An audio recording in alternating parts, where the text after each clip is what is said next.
Hey, family. Welcome to Mr. Gray Family, where every story begins with us. What would you do if the person you promised forever didn't make it, and deep down, you knew why? The room felt tight, not small, just heavy, like the air itself didn't want to move. Cassie lay on the hospital bed, her body tense, her breathing controlled, but strained. A monitor beside her let out sharp, uneven beeps. Faster than before, louder than before. One of the nurses leaned closer to the screen, her eyes narrowing slightly, her hand already reaching for something without saying a word. Another contraction hit. Cassie's fingers tightened around the sheet, her jaw setting as she pushed through it. She didn't scream, she didn't panic. She just endured it, like she had been doing all day. "Stay with me, Cassie," a voice said near her.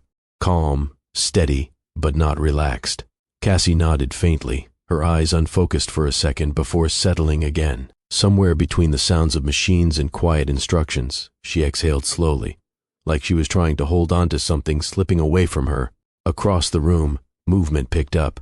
Not chaotic, but faster, more direct. A tray shifted. Gloves snapped into place. A nurse stepped out briefly, then came back with someone else. And that's when the tone changed. The doctor walked in, already focused, already reading the room before anyone spoke. His eyes moved from Cassie, to the monitors, to the staff around him. He didn't rush, but he didn't waste time either. "What are her levels?" he asked. Numbers were read back quickly. Cassie heard it all, but not clearly. It sounded distant now, like everything was happening just slightly out of reach. Another wave hit. Her breathing broke for a moment this time. Just a moment. "Okay," she whispered to herself. More than anyone else, the doctor stepped closer. "Cassie, I need you to stay with us, all right?" She gave the smallest nod, but something wasn't right. Not fully wrong yet, but not steady either. The monitor spiked. One sharp sound cut through everything. The doctor's expression shifted, just slightly, but enough.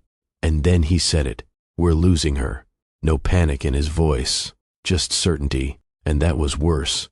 Outside the room, Nick stood near the wall, his phone in his hand. He wasn't pacing, wasn't asking questions, wasn't knocking on the door. He just stood there, scrolling. His thumb moved slowly across the screen, stopping every now and then like something caught his attention, but not enough to hold it. From inside the room, voices rose, but not loudly. Controlled urgency, the kind that doesn't invite outsiders in. Nick glanced at the door, paused, then looked back at his phone. A message sat open. No reply yet. He typed something, stopped, erased it, typed again. Inside, Cassie's world was tightening. Outside, Nick's was divided. Have you ever felt someone slowly pulling away, but couldn't prove it? The question lingers because it's quiet. It doesn't come with loud arguments or obvious signs. It comes in small moments, a delayed response, a hand that doesn't hold back, a look that doesn't stay long enough. Cassie had felt it, not all at once, not in a way she could explain, but enough to notice, enough to remember. Back inside, the room moved faster now, pressures dropping. "Get ready. Stay with me, Cassie." Her breathing became uneven, not out of fear but from something deeper. Her body was working harder than it should have been. Her hand shifted slightly on the bed, searching for something, but Nick wasn't there. The doctor leaned closer, his tone firmer now. "Cassie, listen to me." Her eyes fluttered open again. For a second, just a second, there was something clear in them. Not confusion, not panic, just awareness, like she understood more than anyone was saying. Cut, silence. Not the kind you hear, the kind you feel. "We did everything we could." The words landed flat, final. Nick stood in the hallway, staring at the doctor like the sentence didn't belong to him. "What?" he asked, barely above a whisper. The doctor didn't repeat himself. He didn't need to, because some sentences don't change no matter how many times you hear them. Nick blinked slowly, his face still, his mind catching up piece by piece. Around him, people moved. Footsteps echoed. A phone rang somewhere down the hall, but none of it reached him, because in that moment, everything narrowed down to one thing. Cassie was gone. Before we go any further, take a second, like this video, and drop a comment below, not just for engagement, but because stories like this deserve to be heard. They matter more than we realize. This isn't just about loss. It's about what leads to it, the quiet things people ignore, the small distances that grow over time, the choices that feel harmless in the moment, but aren't, because what happened to Cassie didn't begin in that hospital room. It started long before that, in conversations that didn't happen, in feelings that weren't addressed, in moments that were overlooked. Stay with me, because what really happened to Cassie will change how you see relationships forever. Welcome to Mr. Gray Family, a storytelling universe built for people who crave meaning, emotion, and unforgettable narratives. Here, every story begins with a spark, and ends with a feeling you'll carry long after the video ends. Love, betrayal, family, secrets, lessons, it's all here, wrapped in immersive narration that makes you forget everything else. If you're searching for stories that pull your heart, challenge your mind, and keep you coming back, subscribe now. Your story begins the moment you choose to stay. Let's go back. Before everything fell apart, the shift didn't happen all at once. It never does. At first, it looked like nothing more than a normal workday. Nick sat at his desk, eyes on his screen, posture straight as always. The office around him carried its usual rhythm, quiet conversations, keyboards tapping, the occasional laugh breaking through for a second before everything settled again. Routine, predictable, controlled. That's how he liked it. Hey, you always this serious, or is today special? The voice came from his left, light, almost playful. Nick glanced up. Claire stood there, one hand resting casually against the edge of his desk. Her expression relaxed like she had all the time in the world. She wasn't trying too hard. That was the first thing he noticed. Depends, Nick replied, leaning back slightly. Who's asking? She smiled faintly. Someone trying to figure out if you ever take breaks. I do, he said, just not obvious ones. Claire tilted her head slightly, studying him. Not in a heavy way, just enough to make the moment feel different, interesting, she said. You don't seem like the type who likes to be interrupted. Nick looked back at his screen for a second, then at her again. I'm making an exception. That was it. Nothing dramatic. No sudden shift. Just a small exchange that lingered longer than it should have. Over the next few days, those small moments added up. Passing conversations turned into brief stops by his desk. Brief stops turned into longer ones. Claire didn't push. She didn't ask too many questions. She just showed up consistently. And that kind of presence, when it's easy, doesn't feel like pressure. It feels like relief. One afternoon, she caught him just as he was heading out. Lunch? She asked. Nick paused. It wasn't unusual. People in the office went to lunch together all the time. Still, something about the way she asked made it feel slightly more intentional. I've got about 40 minutes, he said. That's enough, Claire replied. The restaurant was close, quiet enough to talk, busy enough not to feel isolated. Claire ordered quickly. Nick took a little longer. You always take this long to decide? She asked lightly. I like to be sure, he said, about food, about everything. She smiled again, but this time it stayed a little longer. That sounds exhausting. Nick let out a small breath that almost passed for a laugh. It works. Does it? She asked. Not challenging, just curious. He didn't answer immediately. Instead, he looked at her, and for a moment, the conversation shifted, not in words, in tone. Claire didn't try to impress him.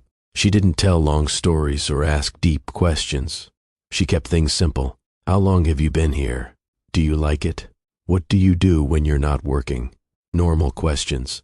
But the way she asked them felt lighter. No pressure to explain. No expectation to go deeper than he wanted to. And that mattered more than Nick realized. With Cassie, conversations had weight, not in a bad way, but in a real way. There was meaning behind things. Expectations. Connection. With Claire, there was none of that. And in that absence, something else existed. Ease. By the end of lunch, Nick checked his watch. I should get back. Claire nodded. Of course. They stood at the same time. No hesitation, no awkwardness. just a smooth end to something that didn't feel like it needed explanation. As they stepped outside, Claire glanced at him briefly. "You're different than I expected," she said. Nick raised an eyebrow slightly. "Good or bad?" "Undecided," she replied, "but not boring." That made him pause for a second. Not long, just enough. Back at the office, things went back to normal. Emails, meetings, silence. But something had shifted. Not loudly, not obviously, just enough to exist in the background. Later that evening, as Nick sat alone at his desk finishing up, his phone buzzed. A message. "Claire, next time, I'm picking the place." He looked at the screen for a second, then typed back, "Next time." A few seconds passed, then her reply came. "You don't seem like someone who does things just once." Nick stared at the message a little longer than necessary. Then he locked his phone and set it down. But the thought stayed, because what started as casual didn't feel casual anymore. And that's where the difference begins. Not in what people say, but in what they allow to continue. Some connections challenge you, others don't. And when someone is already tired, the easier one always feels better, even when it isn't. The shift didn't announce itself. It settled in quietly, and then stayed. At home, everything still looked the same. Cassie moved through the kitchen with a calm rhythm, one hand resting lightly against her lower back, the other stirring something on the stove. The TV played in the background, low enough to ignore but loud enough to fill the silence. "Nick, you want chicken or fish?" she called out. Nick sat on the couch, his phone in his hand, his attention split without him fully realizing it. "Either is fine," he replied. Cassie glanced over her shoulder briefly. "That means chicken," she said with a small smile. He didn't respond this time, not because he disagreed, but because he wasn't really there. Across the room, his phone lit up again. A message. "Claire, you disappeared after work." "That your usual thing?" Nick looked at the screen for a second, then typed back, "Just busy." The reply came quickly. Busy or avoiding? Nick let out a faint breath through his nose, almost amused. Neither.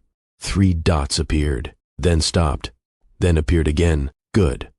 I'd hate to think I was boring already. Nick shook his head slightly, a faint smirk forming before he caught himself. From the kitchen, Cassie watched him. Not directly, but enough. She didn't ask. Not yet. Dinner passed the way most evenings had started to. Cassie talked. Nick listened, or at least responded in the right places. "And my mom said she's coming by this weekend," Cassie said, setting a plate in front of him. "That's good," Nick replied. She sat across from him, studying his face, for just a moment longer than usual. "You didn't hear anything I just said, did you?" Nick blinked once, then gave a small shrug. "I did. Your mom's coming over." Cassie held his gaze for a second, then nodded. "Yeah, that's part of it." She didn't press further, but something stayed with her. The next day, the pattern continued. At work, things were lighter. Claire leaned against the edge of Nick's desk again, holding a coffee cup this time. "You look less serious today," she said. "I slept," Nick replied. "That makes a difference?" "Sometimes." She took a small sip, watching him over the rim of the cup. "You ever just not think about anything for a while?" she asked. Nick glanced at her. "Not really. You should try it," she said. "It's peaceful." He almost laughed. "Peaceful doesn't get things done." Claire shrugged lightly. "Depends what you're trying to get done." That line lingered, not because it was deep, but because it didn't require anything from him. No explanation, no responsibility, just space. Lunch became more frequent, not planned, not labeled, just something that kept happening. And with each one, the conversation stayed the same. Simple, light, effortless. Claire didn't ask about his life outside of work. Not directly. And Nick didn't offer it. That silence between them wasn't accidental. It was understood. Back home, Cassie folded baby clothes on the bed, her movements slow and careful, like she didn't want to rush something that mattered. Nick walked in, loosening his tie slightly. "Long day?" she asked. "Yeah," he said, dropping his keys on the dresser. She nodded, continuing what she was doing. "Baby kicked earlier," she said after a moment. Nick glanced over briefly. "That's good." Cassie smiled faintly, but it didn't reach her eyes this time. It felt different, she added. Stronger. Nick sat down, his phone already back in his hand. Guess that means everything's on track. Cassie paused, just for a second, then continued folding. Later that night, Nick stepped out onto the balcony, his phone already pressed to his ear. Claire picked up. You finally calling me back, she said lightly. I've been busy, Nick replied. That word again, she said. You use it a lot. It's accurate. There was a small pause. Then Claire spoke again, softer this time. You sound different when you're not at work. Nick leaned against the railing, looking out into the distance. How so? Less controlled, she said. Like you're trying less. Nick didn't answer immediately, because part of him knew what she meant, and part of him didn't want to explain it. Inside, Cassie stood by the window, watching him, not hiding, not confronting, just observing. The way he leaned forward slightly, the way his voice dropped just enough, the way his posture changed when he thought he wasn't being watched. She didn't hear the words, but she didn't need to. The next morning, nothing was said. No questions, no accusations, just routine. But routine had changed. Nick was now living in two spaces. One where things were steady, expected, and rooted in responsibility, and another where nothing was required of him, except showing up. He moved between them without fully stopping to think about it, because thinking would require acknowledgement, and acknowledgement would lead to decisions. Claire never asked him to choose. That was part of what made it easy. She didn't push, didn't demand, didn't even mention Cassie, and in that silence, something unspoken formed, an agreement without words. Silence can protect something, but it can also allow it to grow. If you've ever ignored a red flag because something felt good, comment real below, because sometimes the things we avoid saying out loud are the exact things shaping what comes next. The house didn't feel different at first.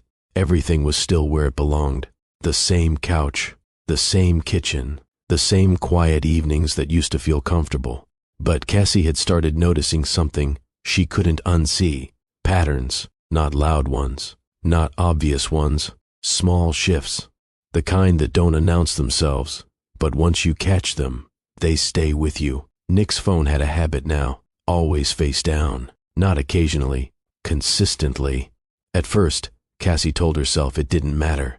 People do that. It's nothing, but nothing doesn't repeat like that. One evening, she walked into the living room just as his phone lit up. Nick reached for it quickly, too quickly. Who's that? She asked, keeping her tone light. Nick didn't look up immediately. Work, he said. Cassie nodded. Work texts you at 9 p.m. now? Nick glanced at her this time, his expression calm, almost rehearsed. Deadlines don't really care about time. She held his gaze for a second, then smiled faintly. Must be important. He didn't answer. Later that night, Cassie sat at the edge of the bed, folding another set of baby clothes. Tiny ones, soft, still new. She ran her fingers along the fabric slowly, like she was trying to memorize the feeling. Behind her, Nick moved around the room, getting ready for bed. Doctor's appointment is Thursday, she said, without turning. Okay, he replied. You're coming, right? A small pause. Yeah. Cassie nodded, even though he couldn't see it. Good. Thursday came. Nick showed up. On time. Present. He sat beside her in the waiting room, his posture straight, his attention forward. Anyone watching would have thought everything was fine. And in moments like that, it almost felt like it was. The doctor spoke, checked results, gave updates. Everything looks stable, he said. Cassie smiled. That's good to hear. Nick nodded. Yeah, simple, normal. Exactly what it should have been. But normal didn't stay long. Back home, things settled into silence again. Not the comfortable kind. The kind that leaves space for thoughts to grow.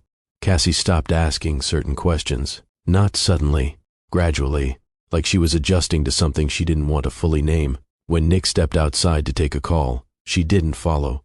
When his phone buzzed and he turned it slightly away, she didn't look. When his responses came slower, shorter, less connected, she didn't press, because pressing would require answers, and answers would confirm what she was already starting to understand. Instead, she shifted her focus to the baby, to things she could hold on to, She spent more time in the nursery now, standing in the middle of it sometimes, just looking around. The crib was already set, the small clothes folded neatly, everything prepared, everything waiting. One afternoon, she sat in the rocking chair, one hand resting gently on her stomach. The room was quiet, no TV, no phone, just her and the soft rhythm of her breathing. "You're okay," she whispered.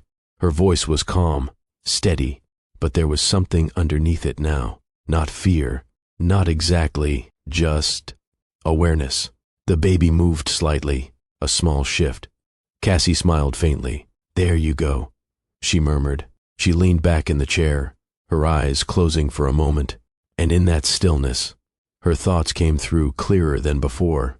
She replayed moments, Nick's delayed responses, the way his attention drifted even when he was right next to her, the way conversations ended before they really began, the way silence had replaced things that used to feel natural. None of it was enough on its own, but together, it formed something. That night, she lay in bed, staring at the ceiling. Nick was beside her, close, but not connected. She turned her head slightly, looking at him. His back was facing her, his breathing steady, unbothered. Cassie reached out. Her hand found his. For a second, it felt normal, familiar, safe. But then she waited, just a second longer than usual. His hand didn't tighten, didn't respond, didn't hold back. It just stayed there. Cassie slowly pulled her hand back, not abruptly, not emotionally, just quietly. She turned onto her side again, facing away now, her eyes open, her expression calm, because something had settled in her at that moment. Not confusion, not denial, understanding. She didn't need proof. She didn't need a confrontation. She didn't need words. She had patterns, and patterns don't lie. The next morning, she moved through the house like she always did, made breakfast, folded clothes, checked her phone. Everything looked the same, but inside, something had changed, not in a way that made her react, but in a way that made her accept. She didn't confront it, but she understood it. The morning didn't feel important. There was no warning, no sudden change in the air, just another quiet start. Cassie stood in the kitchen, one hand resting lightly against the counter, the other wrapped around a glass of water she hadn't finished. The house was still. Nick had already left for work earlier, moving through his routine the same way he always did. Quick, efficient, barely lingering. "Call me if anything changes," he had said before leaving. Cassie nodded. "I will." The door closed, and just like that, she was alone again. The first pain came softly, not sharp, not alarming, just enough to make her pause. She placed the glass down slowly, her fingers tightening against the counter as she waited. It passed. Cassie exhaled. "Okay," she murmured to herself. She stayed still for a moment longer, just to be sure. Then she moved again. The second one came stronger. This time, her body reacted before her thoughts did. Her shoulders stiffened slightly. Her breath caught for a second before she steadied it again. She closed her eyes, counted, waited, and then it eased. Cassie leaned back against the counter, her hand shifting to her lower stomach now. "This is it," she said quietly, not with fear, not with panic, just recognition. She didn't rush, didn't grab her things immediately. Instead, she walked slowly to the living room and sat down. Her breathing stayed controlled, measured. She had read about this, prepared for it, but knowing something is coming and feeling it happen are two different things. Her phone rested beside her. She looked at it, waited through another wave, then picked it up and dialed. Nick answered on the second ring. "Hey, everything good?" His voice was normal, casual, like nothing had changed. Cassie let out a slow breath before speaking. "I think it's time." Silence, not long, but noticeable.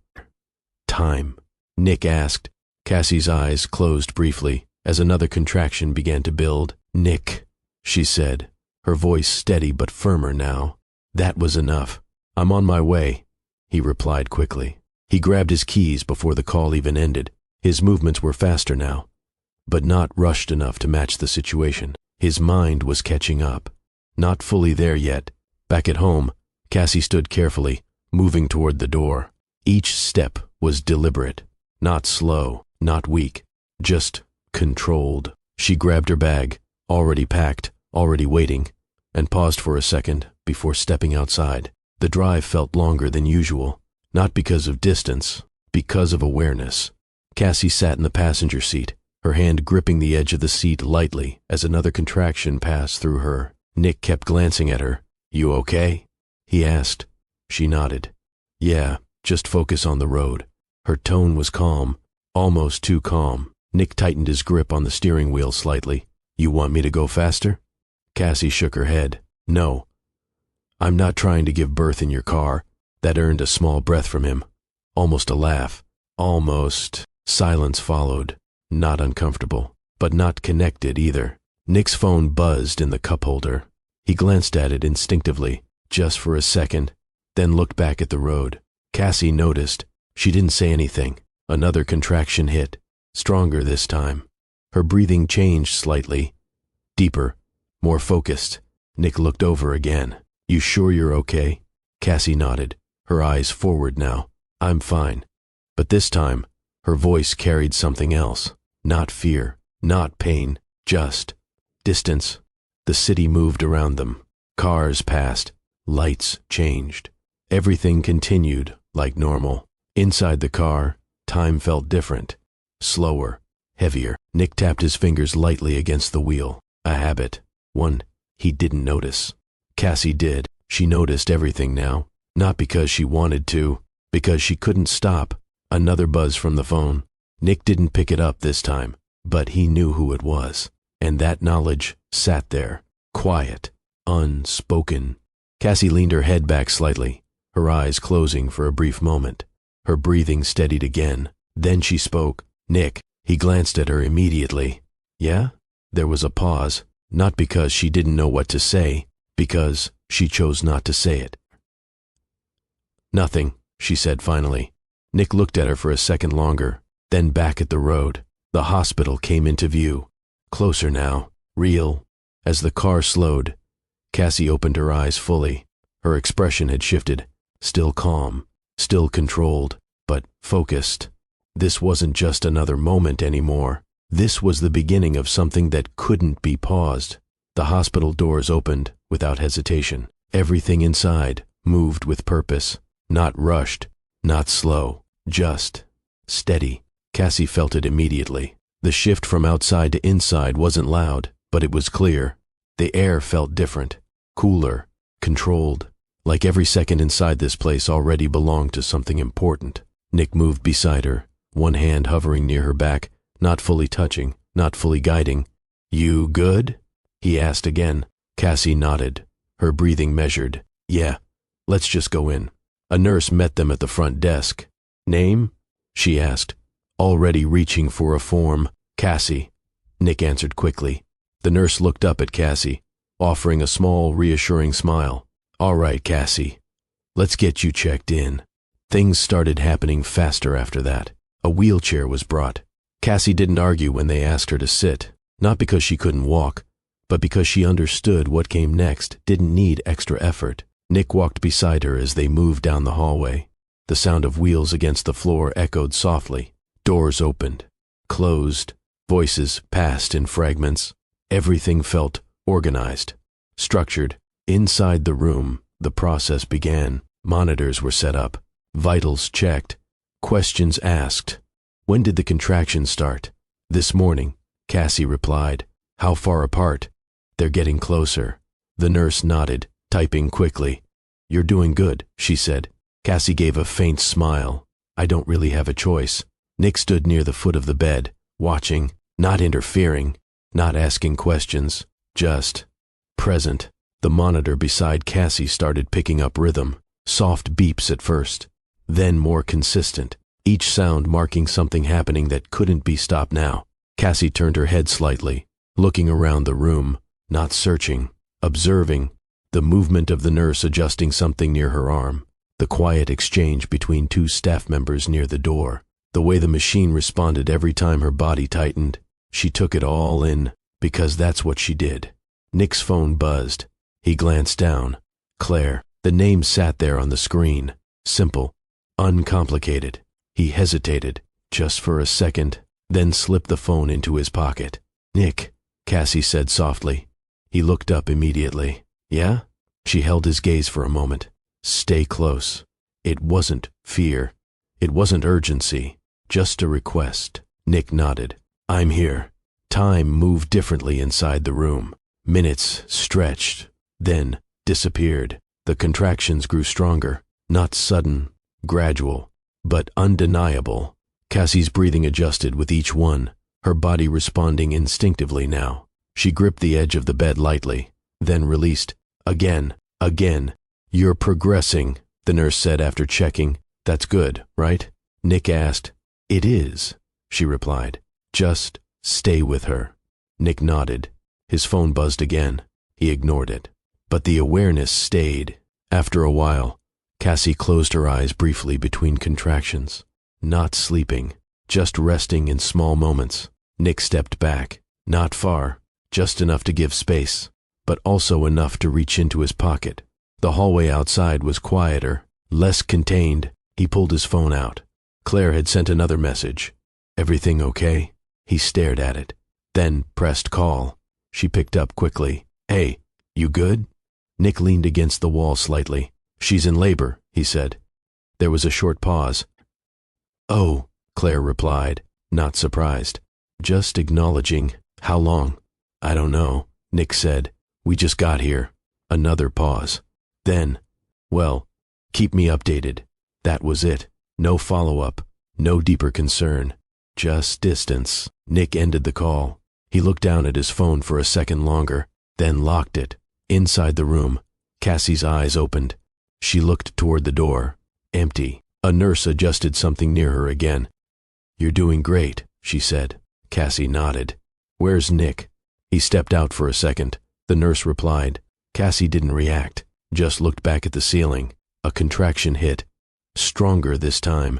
Her breathing broke slightly before she steadied it again. Her hand moved across the bed, searching, finding nothing. The door opened. Nick stepped back in, right on time. Cassie looked at him, really looked. Not long, but enough. He moved closer again. "I'm here," he said. She nodded faintly, but something in her expression had changed. Not dramatically, not visibly to everyone, just enough. The room grew busier. Another nurse came in, then another. Short exchanges, quick checks, subtle urgency beginning to build beneath calm voices. Nick stood beside her again, close, but not fully connected. The monitor picked up speed, the beeping sharper now, more frequent. Of course she did. Her breathing slowed deliberately. She focused, listened, watched. The environment was shifting, not loudly, but clearly, and for the first time since they arrived. Something didn't feel controlled anymore. The shift was no longer subtle. It was there now, clear, undeniable. The room that had felt controlled just moments ago began to tighten. Not physically, but in the way people moved. Quicker steps, shorter sentences, less space between actions. Cassie felt it before anyone explained it. Her body was already working harder, her breathing deeper, her focus narrowing with each passing second. Another contraction hit, stronger than the last. Her fingers tightened against the bed, her jaw setting as she pushed through it. She didn't cry out, didn't panic, but her control was being tested now. A nurse stepped closer, adjusting the monitor. Another checked something near Cassie's arm. "Stay with me," the nurse said gently. Cassie nodded faintly. Her eyes opened again, and this time they didn't drift. They stayed focused. Nick stood near her, watching, not speaking, not asking, just there. But even in that moment, something about his presence felt incomplete. The monitor made a sharper sound, one that hadn't been there before. The nurse looked at it, then at Cassie, then toward the door. "Can we get the doctor?" she said, not loudly, but quickly. That was enough to change the air. Nick shifted slightly. "What's going on?" he asked. No one answered immediately, because attention had moved elsewhere. The door opened. The doctor stepped in. Same calm expression, same controlled presence, but more alert now. He moved closer to Cassie, his eyes scanning everything in seconds. The monitor, her breathing, the staff around him. "How long has it been like this?" he asked. "A few minutes," the nurse replied. He nodded once. Focused, Cassie watched him, not with fear, but with awareness. She didn't need explanations. She could feel the difference. Another contraction hit. This one pulled more from her. Her breathing broke for a second, just a second, before she steadied it again. Her hand moved again, searching. This time, it found Nick's. She held on to him, tighter than before, not desperate, but certain. Nick looked down at her hand, gripping his, then at her face. Her eyes met his, and, for the first time, there was something unspoken between them. Not accusation, not anger, just recognition. "You need to stay here," Cassie said. Her voice wasn't loud. It didn't need to be. It was steady, direct, clear. Nick didn't hesitate. "I'm here," he replied. And this time, he meant it. The doctor spoke again, his tone firmer now. "Let's keep her steady." Instructions followed quickly. Movements became more precise. The monitor spiked again, a sharp, continuous rhythm that cut through everything. Nick felt it now, not just in the room, but in himself. "What's happening?" he asked again. The doctor didn't look away from Cassie. "We're managing it," he said. Measured, controlled, but not relaxed. Cassie's breathing changed again, deeper, more strained. Her body was working harder than before. She didn't say anything else, didn't ask questions, didn't look away. Her focus had narrowed completely. Another wave, stronger, longer. Her grip on Nick's hand tightened. This time, it held. Nick didn't pull away, didn't shift, didn't check his phone. He stayed, the room filled with movement. A tray was brought closer. Another nurse stepped in. More voices, more instructions. Everything was happening at once. Cassie's world, however, had become smaller. Just the bed, the sound of her breathing, the pressure in her body, and the one thought that stayed clear. "I hope my baby is okay." It didn't come with panic, didn't come with fear, just certainty. The doctor leaned closer. "Cassie, stay with me." Her eyes opened again, focused, present. For a second, everything aligned, and then the monitor made a sound that didn't belong. Sharp, continuous, unfamiliar. The room reacted instantly, pressures dropping. "Stay with me. Right here, Cassie. Stay with me." Nick stepped back without realizing it. Just half a step, not leaving, but no longer holding the same space. Cassie didn't follow him with her eyes, didn't call his name. Her focus stayed forward. Everything moved faster now, too fast to track. And then it stopped. Not everything, but enough. The movement, the voices, the urgency, all of it paused for a fraction of a second. The kind of pause that feels louder than noise. Nick stood there, frozen, not understanding, not yet. The door opened again. Someone gently touched his arm. "We need you to step out for a moment." Nick didn't argue, didn't ask why. He just nodded, because part of him already felt it. Something had changed, and whatever it was, he wasn't ready to face it yet. The hallway felt longer than it should have. Nick didn't remember sitting down, but somehow, he was already there, elbows resting on his knees, hands hanging loose, his eyes fixed on nothing in particular. People moved around him. Footsteps passed. Voices echoed faintly, but none of it connected. Time didn't stop. It just lost shape. Nick leaned back slightly in the chair, his head tilting up toward the ceiling. His breathing was steady, too steady, like his body hadn't caught up yet. The door to the room stayed closed.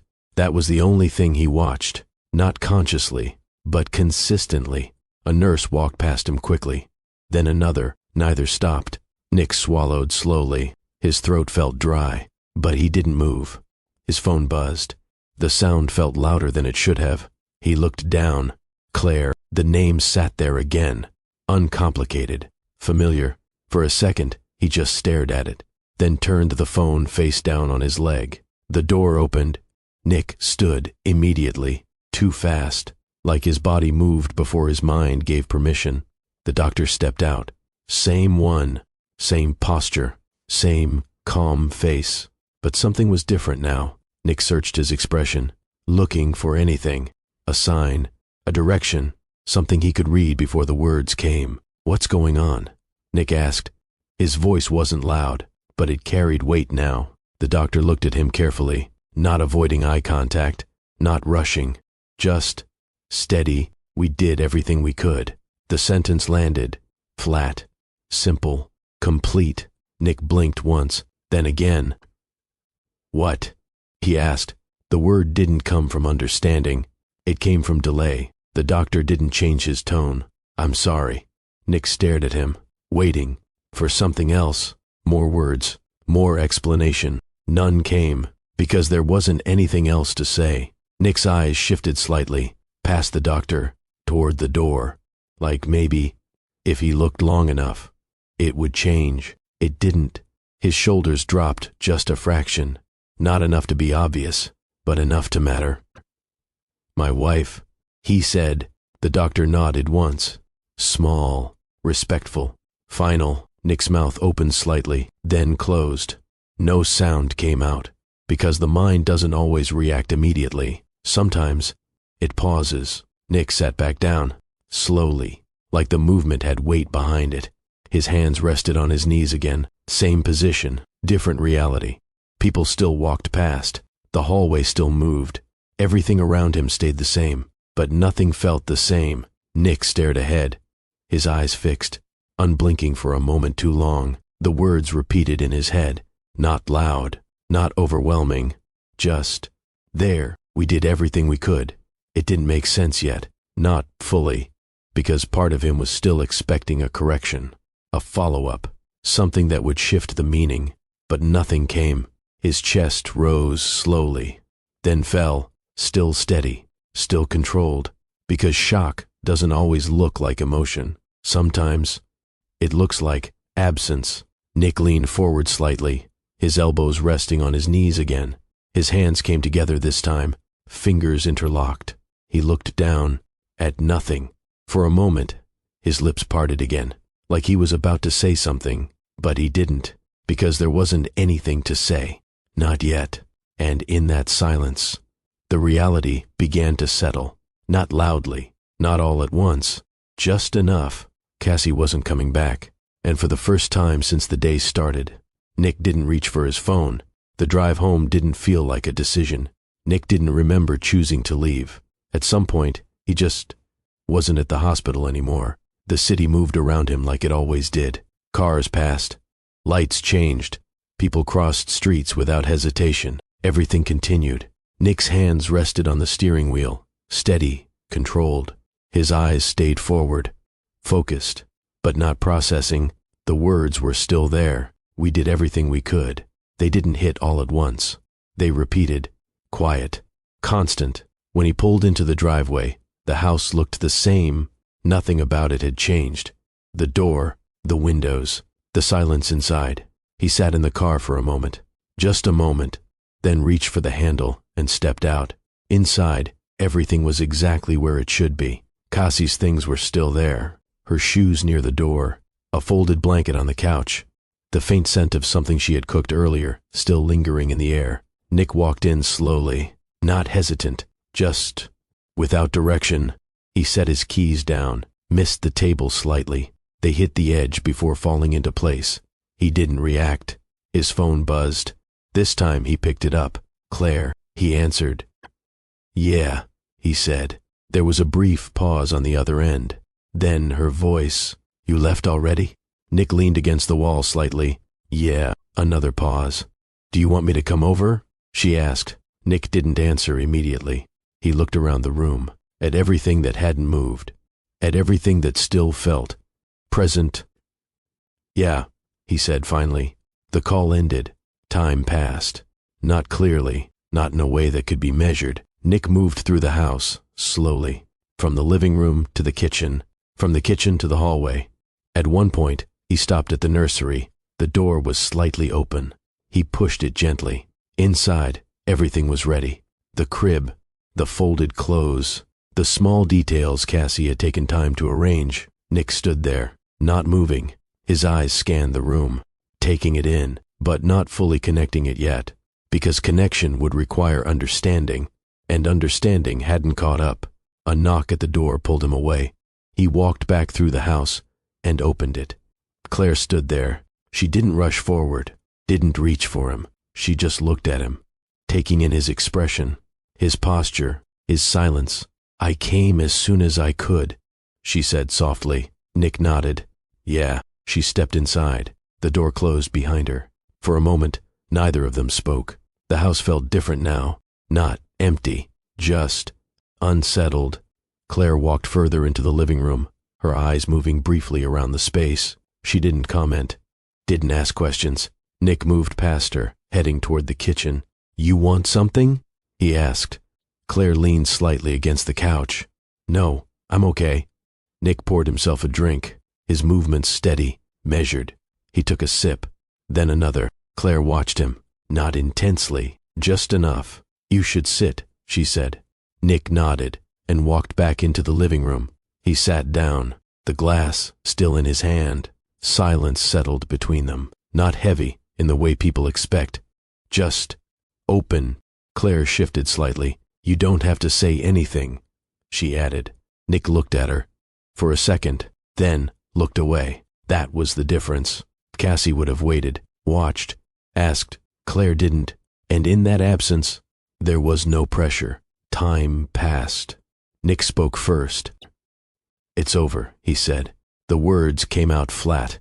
Claire didn't react immediately. Then, "I'm sorry," she said. It sounded right, but it didn't carry weight. Nick leaned back slightly, his head resting against the couch. He exhaled slowly. For a moment, nothing else came. Then Claire spoke again. "You did everything you could." Nick's eyes shifted slightly. That sentence felt easier to accept, not because it was true, but because it removed something, responsibility. Nick didn't respond, but he didn't reject it either. Claire leaned forward slightly now, her posture more relaxed. "You shouldn't be alone right now," she said. Nick looked at her again. There was something familiar in her presence, something that didn't ask him to feel more than he was ready for, and that felt easier. Claire said something small after that, not important, just a passing comment. Nick responded, short. Then she said something else, and this time, Nick's lips moved slightly, not a full smile, but close. It lasted only a second, but it was enough, because it wasn't supposed to happen. Not here, not now, and yet, it did. Claire noticed, but she didn't react. She just continued, like the moment belonged there, and slowly, the space between them changed, not drastically, just enough for something to move forward that shouldn't have. The room didn't change all at once. Nothing obvious happened, no sudden movement, no moment that clearly marked a line. It shifted quietly, the same way everything else had. Nick sat back against the couch, the glass still in his hand, though he hadn't taken another sip in a while. His grip on it had loosened slightly, like even holding on to something simple required more effort than before. Claire remained nearby, not distant, not close enough to question, just positioned in a way that felt intentional without being obvious. Silence stayed between them, but it wasn't empty anymore. It carried something now. Nick looked forward, his eyes fixed on nothing in particular. His mind wasn't racing. It wasn't even clear. It was still catching up. Claire shifted slightly, adjusting her position on the couch. "Nick," she said softly. He turned his head just enough to acknowledge her. "Yeah?" There was a small pause, not hesitation, just timing. "You don't have to carry everything at once," she said. The sentence landed gently, not heavy, not demanding. Nick exhaled slowly. "I'm not carrying anything," he replied. Claire watched him for a moment, then nodded. "Okay." She didn't challenge it, didn't push further, and that mattered, because Cassie would have, not aggressively, but honestly. Claire didn't ask for honesty. She allowed distance. Nick leaned forward slightly, placing the glass down on the table. His hands came together, fingers brushing against each other, as if he was trying to ground himself in something physical. Claire stood, not abruptly, not slowly, just naturally. She took a few steps closer, Nick noticed, but he didn't react. "You shouldn't be alone tonight," she said again, her voice softer now. Nick looked up at her. There was something different in his expression, not confusion, not clarity, just openness. Claire stopped in front of him, close enough now that the space between them felt intentional. For a moment, neither of them spoke. Nick didn't move. Claire placed her hand lightly on his shoulder. Not forceful, not hesitant, just there. Nick felt it. He didn't pull away, didn't shift. He just allowed it. That was the moment, not when she touched him. But when he didn't stop it, Claire's hand remained for a second longer, then moved slightly, resting more comfortably. "You're not alone," she said. Nick's eyes stayed on hers. And for a brief moment, something passed between them. Not love, not grief, something else, something easier, something that didn't require him to face what had just happened. Nick leaned back slightly, not away, just enough to make space for the moment to continue. Claire moved with it, not rushed, not uncertain, just steady. The distance between them closed, and Nick didn't stop it, because stopping it would mean acknowledging something he wasn't ready to face. And right now, he chose not to. Time passed, not measured, not clear, just moving. The house stayed quiet. Everything inside it remained the same. But what was happening within that space was not. Nick sat there, present, but not fully aware of the weight of what he was allowing. Claire stayed close, not asking, not questioning, just continuing. And that was the difference. Because silence doesn't always mean nothing is happening. Sometimes it's where everything happens. Be honest. Do you think Nick is grieving? Or escaping? Comment below, because what people choose in moments like this doesn't just reflect who they are. It reveals what they're willing to live with after. The house had gone quiet again, not the kind of quiet that felt calm, the kind that stayed. Even when two people were in the same room, Nick sat where he had been for a while now. His posture hadn't changed much. His expression hadn't either. Claire remained nearby, still present, still close enough to matter. But something between them had settled, not ended, just paused. Nick's phone rested on the table. Screen dark. For the first time since leaving the hospital, there was no movement, no conversation, no distraction. Then it buzzed. The sound cut through the room. Sharp, immediate. Nick's eyes shifted toward it. Not quickly, just aware. He leaned forward slightly, picking it up. The screen lit up. Hospital, not a message. A call. Nick stared at it for a second longer than necessary. Claire noticed. "What is it?" she asked. Nick didn't answer right away. He just looked at the screen, then pressed accept. "Hello?" he said. The voice on the other end was familiar, calm, measured. "Mr. Nick," the doctor said. Nick straightened slightly. "Yeah." There was a pause, not long, but deliberate. "I need you to come back in." Nick's grip on the phone tightened just enough to notice. "For what?" he asked. Another pause. "Something came up," the doctor replied. Nick frowned slightly. Not confusion, not concern, just resistance. "What kind of something?" he asked. The doctor didn't rush his answer. "It's important." That was it. No explanation, no detail, just enough to shift the moment. Nick looked ahead, his mind moving now, for the first time since leaving the hospital. Something cut through the delay. "Okay," he said. "I'm coming." The call ended. Nick lowered the phone slowly. Claire was watching him now, closer than before, more attentive. "What happened?" she asked. Nick stood, not abruptly, but with intention. "They want me back at the hospital," he said. Claire's expression shifted slightly. "Why?" Nick shook his head once. They didn't say. Silence followed. But this silence wasn't empty. It carried something new. Uncertainty. Claire stood as well. "You want me to come with you?" she asked. Nick hesitated, not because he didn't hear her, because something in him paused, a moment of awareness. Then, "Yeah," he said. The answer came easier than it should have. They moved toward the door together. No rush, no urgency, but something underneath had changed. The drive back felt different. Nick's hand stayed on the wheel, firm, controlled, but this time, his mind was active, not scattered, focused. "What do you think it is?" Claire asked from the passenger seat. Nick kept his eyes on the road. "I don't know," but his tone had changed, less distant, more present, because uncertainty forces attention, and attention brings awareness. The hospital came into view again, familiar, but not the same. Nick parked, turned off the engine. For a second, neither of them moved. Claire looked at him. "You're okay," she said quietly. Nick didn't respond, because this time, he wasn't sure. They stepped out of the car. The walk inside felt heavier than before. Each step carried something different, not confusion, expectation, and something beneath it, something he hadn't fully felt yet, but was getting closer. Inside, the same hallway waited, the same space, the same place where everything had changed.